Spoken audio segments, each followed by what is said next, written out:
बिस्मिल्लाहिर्रहमानिर्रहीम। आजकल जो सिचुएशन डेवलप हो रही है डायबिटीज़ पेशेंट के हवाले से, तो इनका जो कंट्रोलिंग मैकेनिज़्म है वो बहुत अहमियत का हामिल है। तो सबसे पहले जो डायबिटीज़ के पेशेंट हैं उनको अपना डाइट प्लान जो है ना ज़बरदस्त रखना पड़ेगा। और डाइट प्लान को ज़बरदस्त रखने के लिए जो उनको चीज़ें रिक्वायरमेंट हैं और जिसमें उनको शुगर लो वाली चीज़ें लेनी चाहिए और फैट भी लो होना चाहिए जिसमें। और जो मेडिटेरेनियन सी डाइट है, जो हम समंदर से जैसे फ़िशेज़ हैं या मेडिटेरेनियन सी के अदर फ़िशेज़ टाइप्स हैं वो लेनी चाहिए। और जब ये हेल्थी डाइट प्लान को एक शुगर के पेशेंट अडॉप्ट कर लेगा, तो ये उसके लिए जो फर्दर अलाइव रिक्वायरमेंट्स हैं उसको पूरा करने के लिए जो चैलेंज है उसके लिए आसानी हो जाएगी। अब दूसरा जो है कि वो फ़िज़िकल एक्टिव कितना है।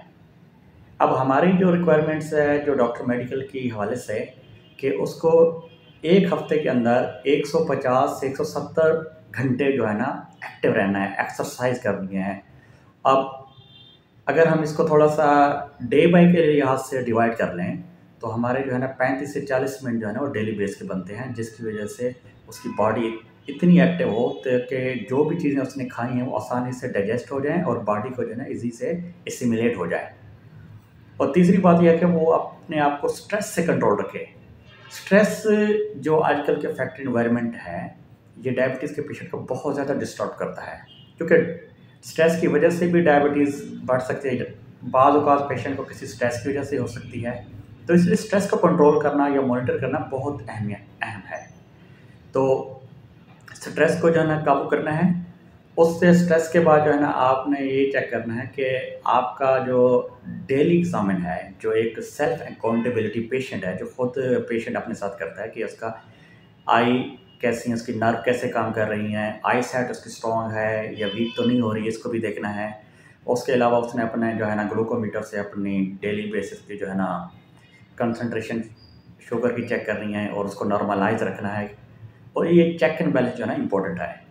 और जो अहम चीज़ और है कि एक पेशेंट जो डायबिटीज़ का पेशेंट है, तो उसको चाहिए कि वो महीने के अंदर डॉक्टर के पास एक दफ़ा ज़रूर जाए और महीने के बाद जो उसके जो ब्लड टेस्ट हैं, केमिस्ट्री टेस्ट हैं, इसको भी लाज़मी करवाया करें, ताकि इससे जो है ना वो चेक एंड बैलेंस रहता है। और इसके अलावा जो है ना आखिर में मैं ये कहूँगा कि जो शुगर है इसकी कोई प्रॉपर ट्रीटमेंट नहीं है।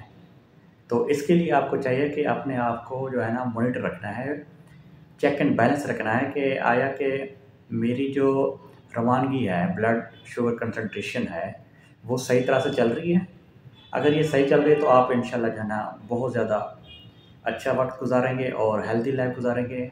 और मेरी दुआ है कि आप जो है ना इन चीज़ों पे जो है ना अच्छी तरह से अमल किया करेंगे। Thank you so much.